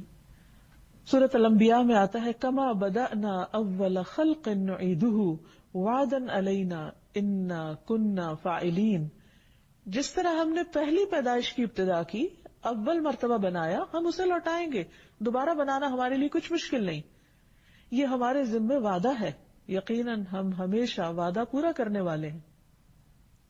سورۃ یاسین میں آتا ہے، قل یحییھا الذی انشأھا اول مرہ وہو بکل شیء علیم۔ کہہ دیجئے انہیں وہ زندہ کرے گا جس نے انہیں پہلی مرتبہ پیدا کیا اور وہ ہر طرح کا پیدا کرنا خوب جانتا ہے۔ یعنی مشرکین مکہ کو یہ شک گزرا یا اس بات پر وہ ایمان نہیں رکھتے تھے کہ ہم دوبارہ کیسے پیدا ہوں گے، یہ کیسے ممکن ہے؟ ہڈیاں جب گل جائیں گی، ختم ہو جائیں گی، چورا چورا ہو جائیں گی، انسان پھر سے بنا لیا جائے گا اور اس کا حساب لیا جائے گا۔ وہ اس بات کو نہیں مانتے تھے، ان کی سمجھ میں نہیں آتا تھا۔ تو اس پر اللہ سبحانہ وتعالیٰ نے فرمایا کہ پہلی بار کس نے پیدا کیا تھا؟ جس نے پہلی بار پیدا کیا وہ دوبارہ بھی پیدا کر سکتا ہے۔ اللہ سبحانہ وتعالیٰ نے بے شمار چیزیں بنائی، لیکن یہ بھی یاد رہے کہ سب سے پہلی چیز جو اس نے بنائی وہ قلم تھا۔ عبادہ بن صامت نے اپنے بیٹے سے کہا، میں نے رسول اللہ صلی اللہ علیہ وسلم کو فرماتے ہوئے سنا کہ پہلی چیز جو اللہ تعالیٰ نے بنائی وہ قلم تھا، پھر اس سے فرمایا کہ لکھو، اس کو حکم دیا لکھو۔ تو اس نے کہا، میرے رب کیا لکھوں؟ اللہ تعالیٰ نے فرمایا، ہر چیز کی تقدیر لکھو یہاں تک کہ قیامت قائم ہو جائے۔ اے میرے بیٹے، میں نے رسول اللہ صلی اللہ علیہ وسلم سے سنا ہے، جو اس اعتقاد کے بغیر مر گیا وہ مجھ سے نہیں۔ یعنی نہ صرف یہ کہ ہمیں یہ ماننا چاہیے کہ اللہ سبحانہ تعالیٰ نے پہلی چیز قلم بنائی، بلکہ یہ بھی کہ کہ اللہ سبحانہ وتعالیٰ نے چیزوں کو پیدا کرنے سے پہلے ان کے بارے میں ساری معلومات قلم کو حکم دیا اور اس نے لکھ لی. یعنی اللہ سبحانہ وتعالیٰ کا علم اتنا مکمل ہے کہ ابھی جو چیزیں وجود میں نہیں آئیں اور ان کی رنگ، شکل، ان کے تعداد، ان سے متعلق ہر چیز لوح محفوظ میں لکھی ہوئی ریکارڈ میں موجود ہے. تو آپ سوچئے کہ اس کا علم کتنا وسیع ہوگا. پھر اللہ سبحانہ وتعالیٰ نہ صرف یہ کہ سب سے پہلے بنانے والا ہے بلکہ اپنی تمام چیزوں پر پوری قدرت بھی رکھتا ہے، وہ قادر بھی ہے. پھر یہ بات بھی یاد رہے کہ اللہ سبحانہ وتعالیٰ الاول ہونے کے ساتھ ساتھ فاعل یعنی کام کرنے والا اور قادر پوری قدرت والا بھی ہے. اس کی صفت یہ ہے کہ وہ ہمیشہ سے آخر تک یعنی شروع سے آخر تک کریٹر بھی ہے، اور جتنی بھی اس کی کریشن ہے سب اس کے کنٹرول میں بھی ہے، اور پھر ان کے اندر جو جیسی چاہے وہ تبدیلی بھی کر سکتا ہے. تو جب وہ اول ہے جس سے پہلے کوئی چیز نہیں، تو اس کے ساتھ ساتھ یہ بھی یاد رہے کہ وہ اپنی مخلوق کے اندر جو چاہتا ہے کرتا ہے، جس وقت چاہتا ہے کرتا ہے. قرآن مجید میں آتا ہے ذو العرش المجید فعال لما یرید، کہ وہ بہت بزرگ عرش والا ہے یا عرش کا مالک ہے، بڑی شان والا ہے، جو چاہتا ہے کر گزرتا ہے. اب یہ کہ جب ہمیں اللہ سبحانہ وتعالیٰ کی اس صفت کی پہچان ہو گئی کہ وہی اول ہے اور اس سے پہلے کچھ نہ تھا اور ہر چیز کو اسی نے بنایا اور ہر چیز اسی کے قبضہ قدرت میں ہے، تو پھر ہمیں اس کی اس صفت کے ساتھ دعا بھی کرنی چاہیے، اس کے اس نام کے ساتھ اس کو پکارنا بھی چاہیے، اور اللہ سبحانہ وتعالیٰ کو پکارتے ہوئے اولیت دینی چاہیے. یعنی دعا کرتے ہوئے اپنی حاجات مانگنے کی بجائے سب سے پہلے اللہ کا ذکر کرنا چاہیے. اسی لیے جس دعا کے شروع میں اللہ سبحانہ وتعالیٰ کی تسبیح بیان کی جاتی ہے، درود شریف پڑھا جاتا ہے، وہ دعا قبول ہوتی. اور یہ دعا مانگنے کا سلیقہ اور ادب بھی ہے. یعنی سب سے پہلے چھوٹتے ہی اپنی حاجت نہ رکھے انسان کہ اللہ یہ چاہیے، بلکہ سب سے پہلے اللہ سبحانہ وتعالیٰ کی تعریف کی جائے، اس کی پاکی بیان کی جائے، اس کا ذکر کیا جائے. اور یہاں تک کہ ہم دیکھتے ہیں کہ بعض دعاؤں میں صرف اللہ کی تعریف بیان کی گئی ہے، اس میں مانگا کچھ بھی نہیں گیا، لیکن اس کے باوجود اللہ چونکہ ہمارے دلوں کے حال بھی جانتا ہے، تو وہ ہمیں صرف اس تسبیح پر بن مانگے بھی عطا کر سکتا ہے. اسی لیے تکلیف اور دکھ کے موقع پر نبی صلی اللہ علیہ وسلم نے جو دعا سکھائی، اللہ اللہ ربی لا اشرک بہ شیئا، تو اس میں صرف اللہ سبحانہ تعالیٰ کی توحید کا بیان ہے کہ وہ شرک سے پاک ہے. لیکن ایسا کچھ مانگا نہیں گیا کہ اس تکلیف کو دور کر دے یا رب، یا اس پریشانی کو دور کر دے. تو اس سے یہ پتہ چلتا ہے کہ اللہ سبحانہ تعالیٰ کا ذکر ہر چیز سے پہلے ہونا چاہیے. اور ویسے بھی عام روزمرہ زندگی میں جب کہیں بھی کسی چیز کا ذکر کرنا ہو، مثلاً اللہ سبحانہ تعالیٰ کا ذکر کریں اور آپ کسی بندے کا ذکر کریں، اللہ تعالیٰ کا شکر ادا کریں اور بندے کا شکریہ ادا کریں، تو اس میں ہمیشہ اللہ سبحانہ تعالیٰ کو اولیت دیں. اسی طرح اگر مثلاً آپ ایک آیت کوٹ کر رہے ہیں اور پھر نبی صلی اللہ علیہ وسلم کی کوئی حدیث بیان کر رہے ہیں، تو پہلے آیت کوٹ کریں گے پھر حدیث بیان کریں گے. یعنی کسی بھی معاملے میں کہیں بھی پہلے اللہ کا ذکر ہوگا، سب پر مقدم، سب سے پہلے. پھر اسی طرح رات کو سوتے وقت اس نام سے اللہ کو پکار کر اپنی پریشانیاں اللہ کے سامنے رکھنی چاہیے. سہیل کہتے ہیں کہ ہم میں سے جب کوئی سونے کا ارادہ کرتا تو ابو صالح دائیں کروٹ پہ لیٹنے کو کہتے اور یہ دعا پڑھنے کا حکم دیتے، اور کہتے کہ یہ دعا نبی صلی اللہ علیہ وسلم کی بتائی ہوئی ہے.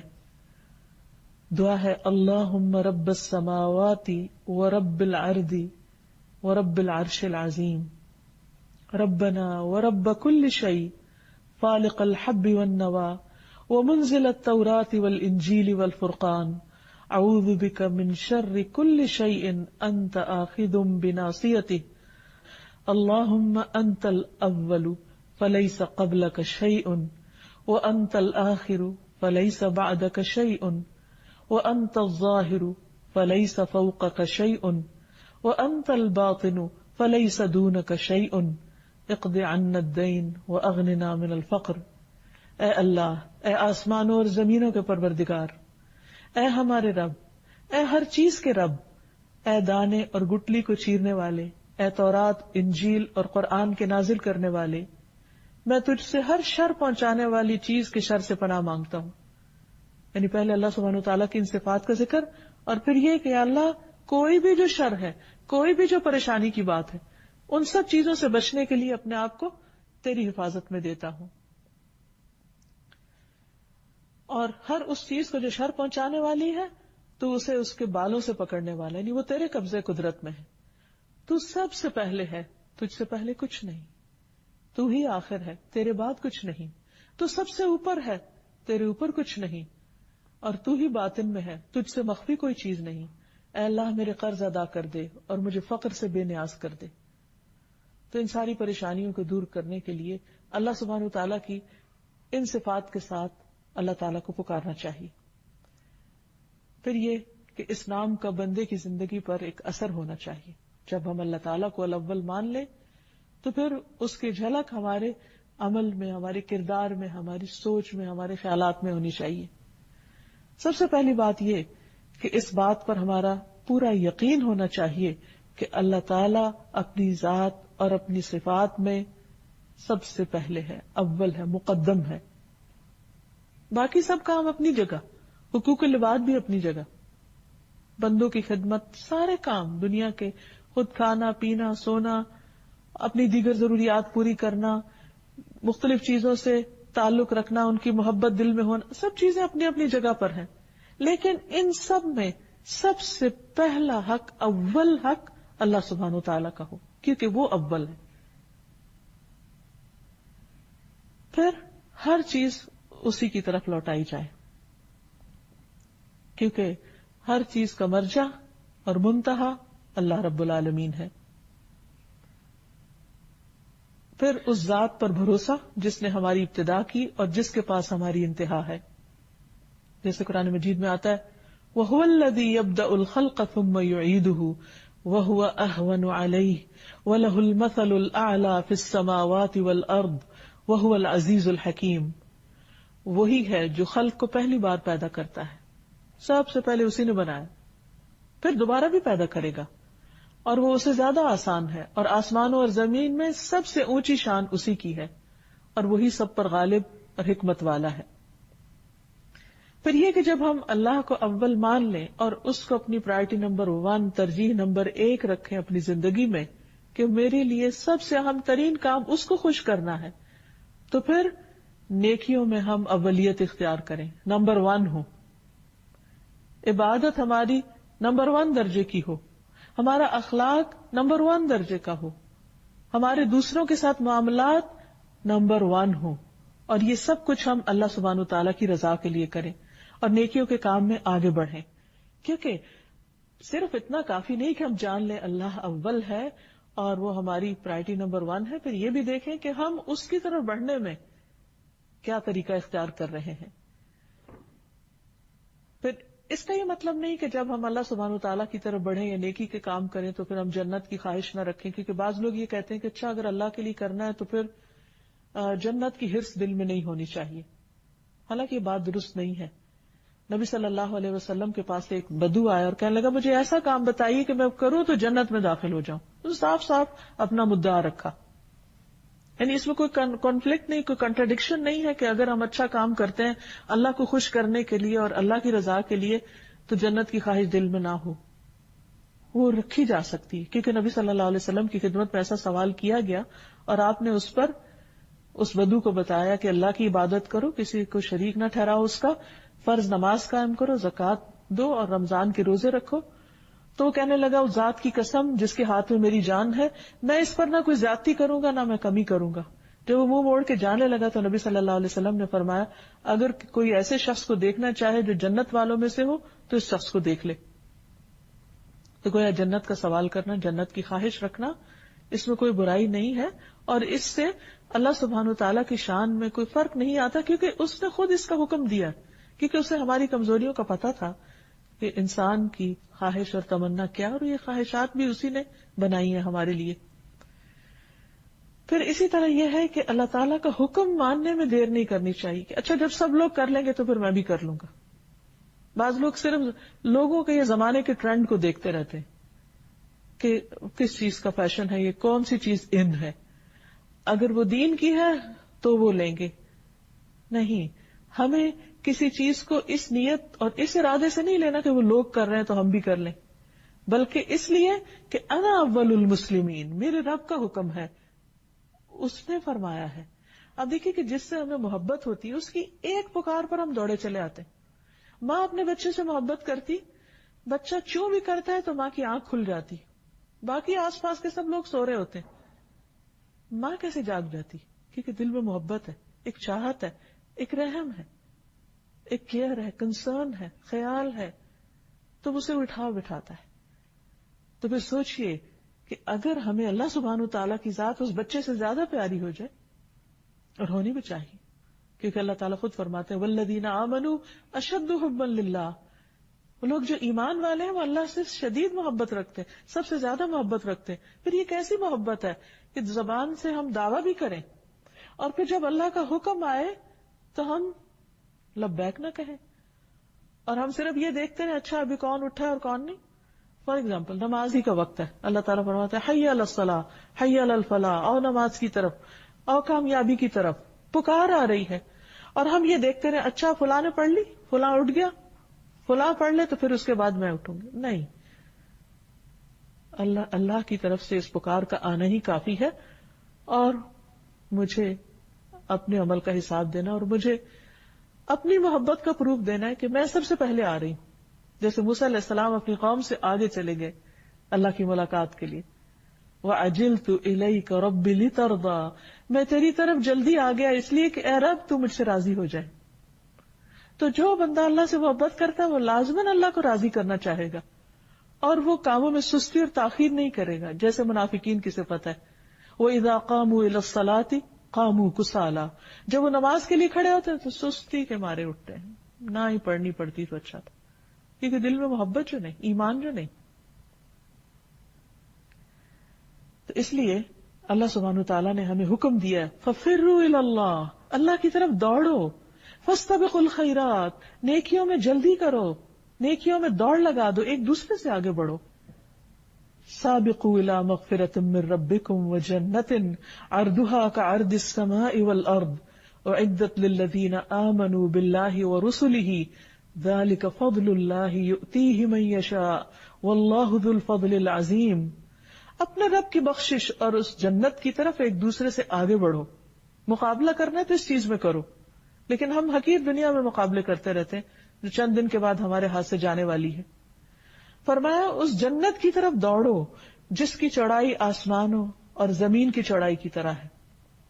یعنی ایک ایک بندے کی جنت اتنی بڑی ہوگی جتنی یہ زمین, یا اس سے بھی زیادہ.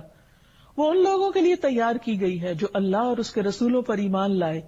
یہ اللہ کا فضل ہے, وہ اس کو دیتا ہے جسے وہ چاہتا ہے, اور اللہ بہت بڑے فضل والا ہے. یعنی یہ شوق, یہ محبت کہ اللہ کی طرف بڑھے, یہ اللہ کا فضل ہے جس کے دل میں ڈال دے. ورنہ بڑھنے والے تو حقیقی چیزوں کی طرف دوڑتے رہتے ہیں. ہم سب اپنے اپنے طرز عمل پر غور کریں کہ ہماری دوڑ کس چیز کی طرف ہوتی, ہم کس چیز اور کس کام میں شوق سے جاتے ہیں, محبت سے جاتے ہیں, دوڑتے ہوئے جاتے ہیں.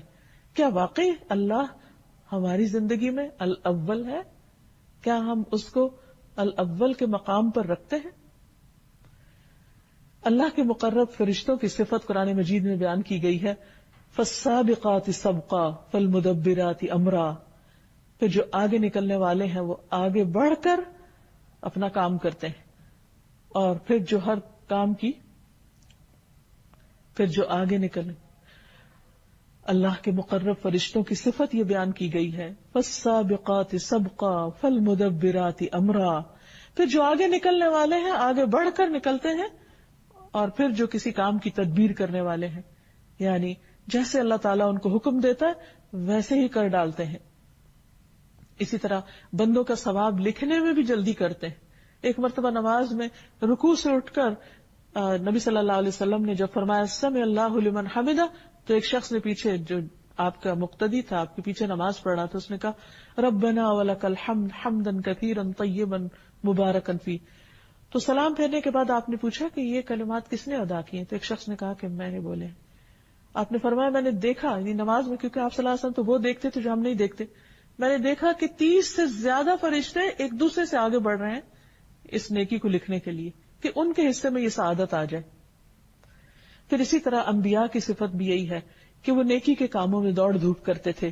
اولئک یسارعون فی الخیرات وہم لہا سابقون، یہ وہ لوگ ہیں جو نیک کاموں میں جلدی کرتے ہیں اور یہی ان کی طرف آگے نکلنے والے ہیں.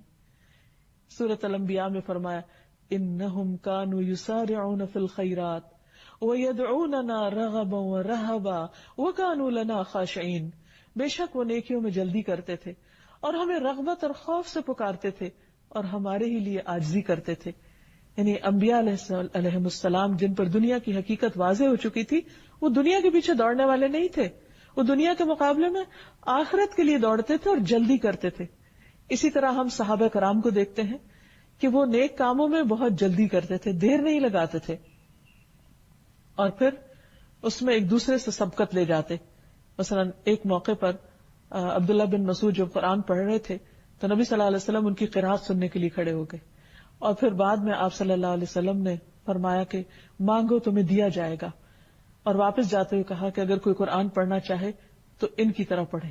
تو یہ خوشخبری تھی جو حضرت عبداللہ بن مسعود کے بارے میں آپ نے بتائی. تو اس پر حضرت عمر نے سوچا کہ صبح کے وقت میں سب سے پہلے جا کر ان کو یہ خوشخبری سناؤں گا، لیکن ہوا کیا کہ جب وہ وہاں پہنچے تو ابو بکر پہلے ہی پہنچے ہوئے تھے.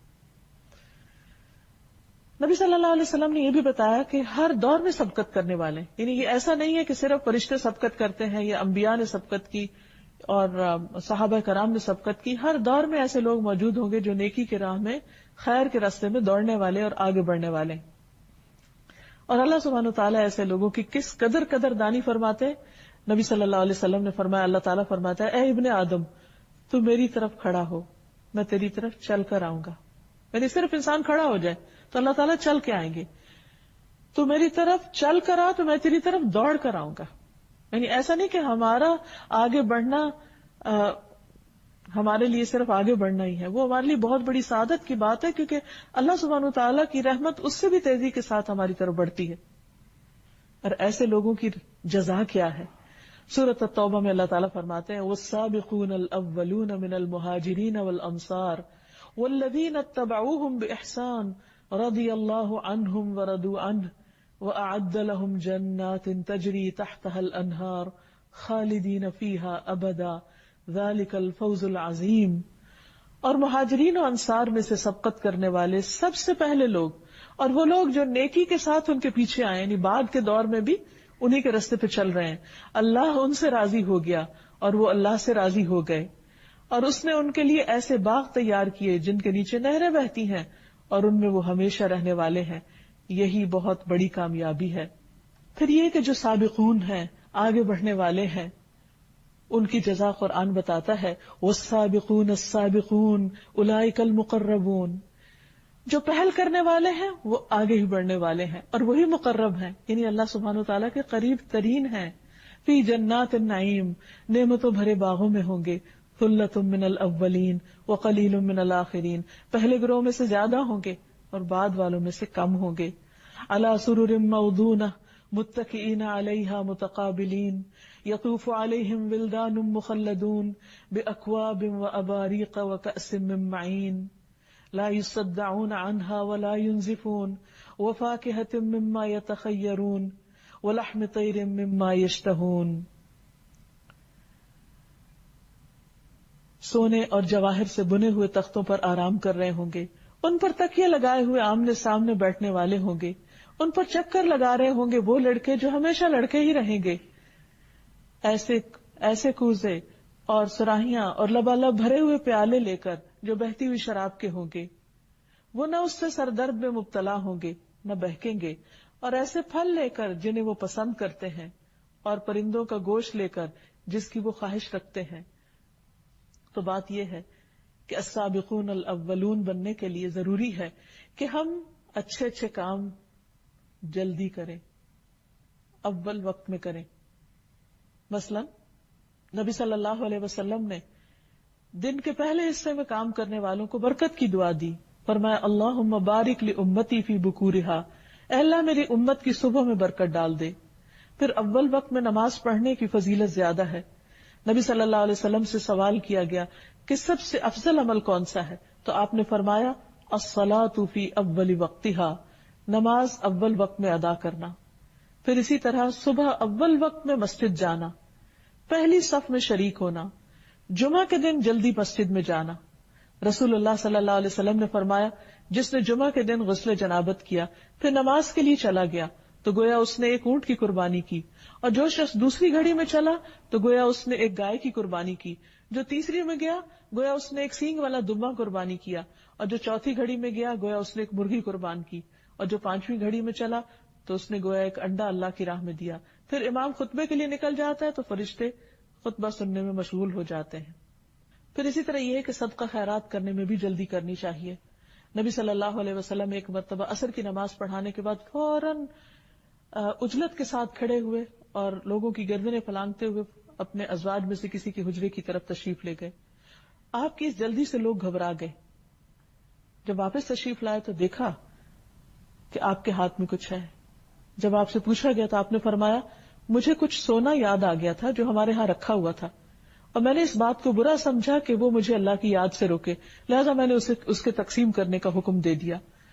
پھر اسی طرح یہ کہ نیکی کا کوئی بھی موقع ملے تو فوراً آگے بڑھنا چاہیے اور اس میں جلدی کر کے جلد فائدہ اٹھانا چاہیے. اور پھر ایسے ذکر کرتے رہنا چاہیے کہ جس کی وجہ سے انسان السابقون میں شامل ہو جائے، جیسے الحمدللہ، سبحان اللہ اور اللہ اکبر کا ورد کثرت کے ساتھ کرنا. اور جو لوگ اللہ سبحانہ تعالیٰ کی یاد کو، اس کے ذکر کو اور نیک کاموں کو اولیت دیں گے، اللہ سبحانہ تعالیٰ قیامت کے دن ان کو بھی اولیت دیں گے اور ان کے لیے آسانیاں فرمائیں گے. پھر اللہ سبحانہ تعالیٰ کے محبوب بندے حضرت موسیٰ علیہ السلام ہو یا حضرت ابراہیم علیہ السلام ہو، ان کے بارے میں آتا ہے ابراہیم علیہ السلام کے بارے میں کیونکہ انہوں نے اللہ سبحانہ تعالیٰ کے حکم پر فوراً لبیک کہا. اذ قال له ربه اسلم قال اسلمت لرب العالمین. تو نبی صلی اللہ علیہ وسلم نے فرمایا کہ انہیں مخلوق میں سب سے پہلے لباس پہنایا جائے گا، یعنی قیامت کے دن. اسی طرح سب سے پہلے جنت میں جانے والے کون لوگ ہوں گے؟ آپ نے فرمایا میری امت میں سے 70,000 یا 7 لاکھ آدمی جنت میں جائیں گے جو ایک دوسرے کو تھامے ہوئے ہوں گے. ان کا پہلا بھی اندر داخل نہ ہونے پائے گا جب تک کہ آخری بھی داخل نہ ہو، یعنی اکٹھے گروہ کی شکل میں جائیں گے. ان کے چہرے 14ویں چاند کی طرح روشن ہوں گے.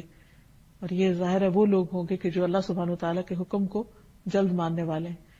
اسی طرح برے کاموں میں پہل نہیں کرنی چاہیے، کیونکہ جو انسان برے کام میں پہل کرتا ہے اس کے پیچھے آنے والے سارے لوگ جو بھی غلط کریں گے ان کا وبال بھی اس پہلے شخص کو بھگتنا ہوگا. جیسے رسول اللہ صلی اللہ علیہ وسلم نے فرمایا سب سے پہلے جس نے دین ابراہیم کو بدلا وہ عمرو ابن لحی ہے، اور جتنا بھی شرک اس کے بعد وہاں ہوا اس سب کے گناہ کا ایک حصہ اس ابتدا کرنے والے پر تھا. پھر اسی طرح آپ نے فرمایا کہ میں نے اس کو دیکھا، یعنی عمرو ابن لحی کو، کہ وہ جہنم میں اپنی انتڑیاں گھسیٹ رہا تھا، کیونکہ یہ پہلا شخص ہے جس نے صائبہ کی رسم نکالی. تو اللہ سبحانہ وتعالیٰ سے دعا ہے کہ وہ ہمیں جہاں اپنی پہچان دے رہا ہے وہاں اس کے تقاضے پورے کرنے کی بھی توفیق عطا فرمائے، اور اس نام کو جاننے کے بعد ہمیں توفیق دے کہ ہم نیکیوں میں آگے بڑھنے والے ہوں اور اللہ تعالیٰ کے احکام پر سب سے پہلے عمل کرنے والے ہوں. وآخر دعوانا ان الحمد للہ رب العالمین.